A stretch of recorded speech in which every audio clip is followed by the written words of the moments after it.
ಕಾಯಕವೇ ಕೈಲಾಸ ಎಂದು ಬಸವಣ್ಣ ಹೇಳ್ಯಾರ. ತ್ರಿಕಾಲದಲ್ಲಿ ಶಿವಪೂಜೆ ಮಾಡಿ ನಿತ್ಯ ಅಂದಾರ.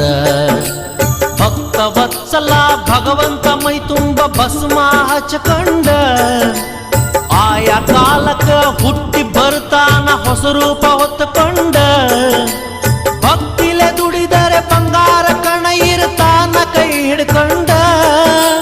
ಸಂಗಮ ದೇವನ ಮಹಿಮೆ ಏನಂತ ಹೇಳಲಿ ತಿಳ್ಕಂಡ, ಏನಂತ ಹೇಳಲಿ ತಿಳ್ಕಂಡ. ಮೂರು ಬಟ್ಟ ವಿಭೂತಿ ಒಳಗ ಸಂಗಯ್ಯ ಇರ್ತಾನ.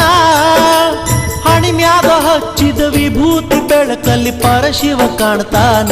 ಬಸವಣ್ಣ ಕೈ ಮಾಡಿ ಕರಿತಾನ, ಬಸವಣ್ಣ ಕೈ ಮಾಡಿ ಕರಿತಾನ.